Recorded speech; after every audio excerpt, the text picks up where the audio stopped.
What is up, guys? So here we are. I've actually got a YouTube video uploading now. It's been like a month since the last one because, as I've said before, I am terrible at this YouTube thing. But, you know, it is what it is. So here we are, Saturday, and I've got some time to work on this thing. First thing I'm going to do this morning, swap the turbine housing. Here we got the stainless 145. This right here is the cast 115. Just getting this thing, the front half of the small engine is proving to be difficult, so I'm going to put that back on there for now. I have some Cerakote ordered to coat this thing, but apparently it's taking forever to get here, so I'm going to go ahead and get it on, and I guess I'll eventually just put it on whenever, or get it done at some point when I got downtime.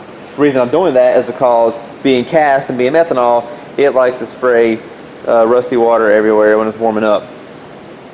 Then after that, so you'll notice here, this is cracked right here. So what happens during the pass, the front end is, it's like I'm assuming because the front itself is moving down a little bit, and it'll move the front end back maybe a 1/16 to an 1/8, and by doing that, you go to get out the end of a pass, and the door's hitting right there. So I have an idea.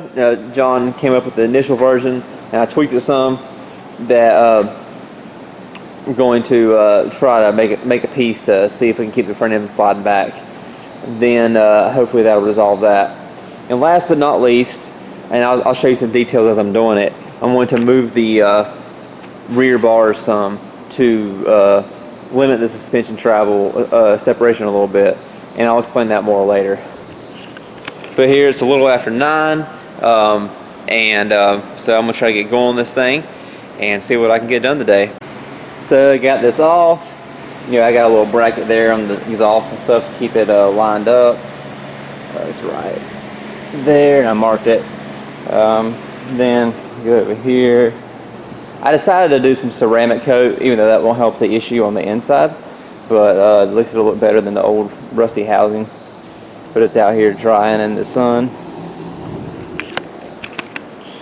So doing that, and once I finish this, I'll get the front end slid on, and I'll be able to start working on the next part. Alright, it is on there, and it looks good for now. I'm sure after running a couple times and the rusty condensation out of the exhaust, it will look like crap again. The other day I had to replace 2 of these Zeus's because the springs were all jacked up. So actually this one and this one. I think I threw away the old ones. But anyways, I'm going to just take this grinder here, cookie pad, and shave down this little notch some, just to help it go on just a little bit easier. Let me give you guys an update. I've been working at this bumper support stuff, taking a little bit. It took me a while to get going and be motivated to be this creative. Not that it's that crazy, but you know, I'm just usually brain dead on the weekends. But anyways, let's see what we got here. What you see is this plate here currently just tacked in, and then this right here, which I'll show you more when I get the bumper off, is riveted in, and it has a dowel in it. So that dowel, you got about 15-20 thousandths clearance between the OD of the dowel and the hole, so it gives a little bit of wiggle room. But that should keep the front end sliding back. And if it doesn't work, then I'll try something else. I talked to my buddy Don at PSI Performance, and he had some suggestions. I just didn't have the material here to like actually build a whole tree to reinforce the front end. So I'm going to try this first, and maybe I can get by. And if not, then we'll make the next move. So you see the plates there? I just did about 8 tacks on the back of each one towards the edge. There's that. Other side is the same way. And then we come over here, and this guy right here. Let me get some light. This guy right here is what goes in there. So hopefully they didn't twist too much when I welded them. I'm about to check the 2-set for the first time with the new turbine housing, and after that I'll get the front end back on. Little update, guys. I would have made some videos along the way, but I've been trying to cram this in to get it done. My goal was to, today's Friday, my goal was to be in the trailer this evening, but unfortunately that's not happening. So I put new EGTs on, and obviously number 4 here, this for now, I had to loop over the valve cover and couldn't zip tie them up. And you can't shorten these things. I just never have, I don't have time to shorten them right now. The old ones were shortened. They've been reading a little jacked up for years, most of them. A lot of that was from the wreck and what we at that same time when we went from the stock LS manifolds to these cheap headers we have now. But kind of messed them up taking them out. But anyways, got the new probes in, get the oil change, about to prime it, and then if I get a moment, I'll show you what we did, because Tuesday night I moved the rear bars, so hopefully that'll help us out some this weekend. But as of right now, the weather was looking good, so as long as the car doesn't break pulling on the trailer tomorrow morning, we'll be good for Pete. For the first time in basically since we got the car fixed from the wreck, I've got all my EGTs working.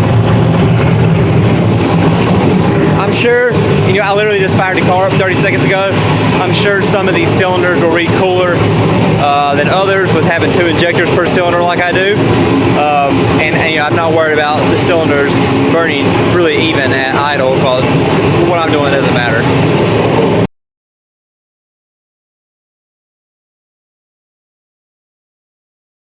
What is up, guys? We're here at Piedmont Dragway, and that's about to be the first pass down here for Carolina No Time, running small block boost. See, we're over here with Jacob with Alan's truck that we built a few years ago.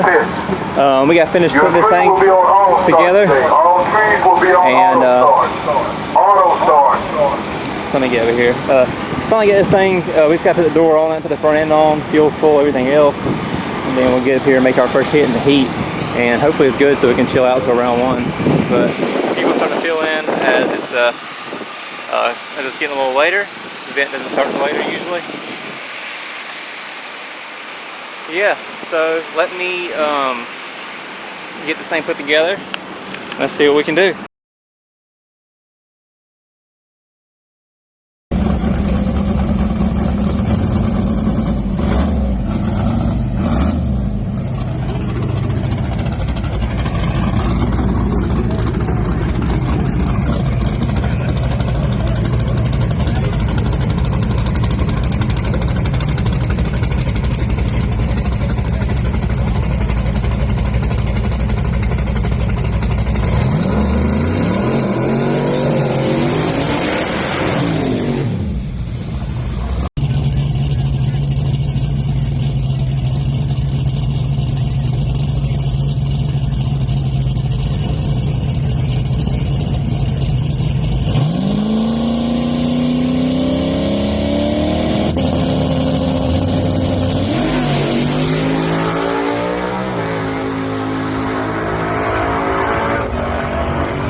First hit, we missed making a solo run. It might have been, no, we were beside somebody, it doesn't matter, it's testing. And knocked the tires off. The car moved 6 inches and just, which track was super greasy. And obviously the tune-up in it was just too aggressive for the combination of that. So ended up coming back. And then we had our second hit. Second hit, we, they ended up giving us another shakedown, which is not common here. You can just get what you get in the testing hours because it's so hot. They pushed it back an hour. So we got up there and we made a full hit. It was slow, super mid 130, 60, and it was not fast at all. But we got down. That's what I was going for. So we got some data. We can see how the suspension is working.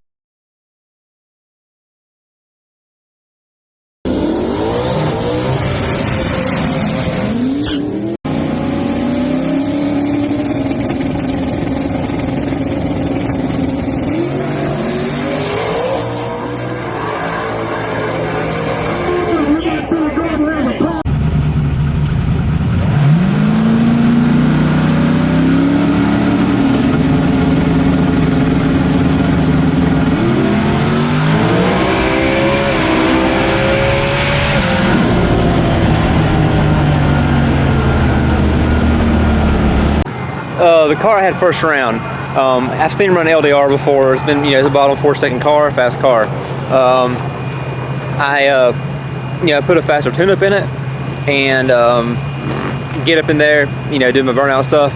Well, as I get on the two-step, I'm like, man, I did not adjust the two-step RPM and stuff. And it's like, I'm screwed, because this car is 3,700 RPM, 6 pounds. We're not doing anything. Well, I let off the button, and the car crawls. He takes off, so I'm done for, right? But he shakes the tires about 100 feet out, and it's about right as mine's lighting up finally, and I get lucky, and he everything but clipped me up top, so I was able just to hold him off to the very end there, and get the win. Super surprising.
Second round, I have ZZ Top.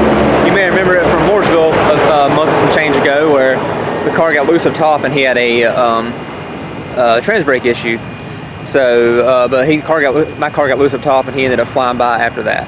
So I got him again. I'm not getting that lucky twice. Put a pretty hot tune-up in it, and I do want to say this smaller turbine housing is definitely lighting off a lot faster like I wanted. So that is at least we accomplished something there. But come off the button, 007 on the tree, and then the car starts to power wheelie just a little bit. It's not much. The problem was it was going a little left, and on top of that, as it went left, it got out of the groove, shook real bad, and I got out of it because they started shaking and stuff. It's stupid.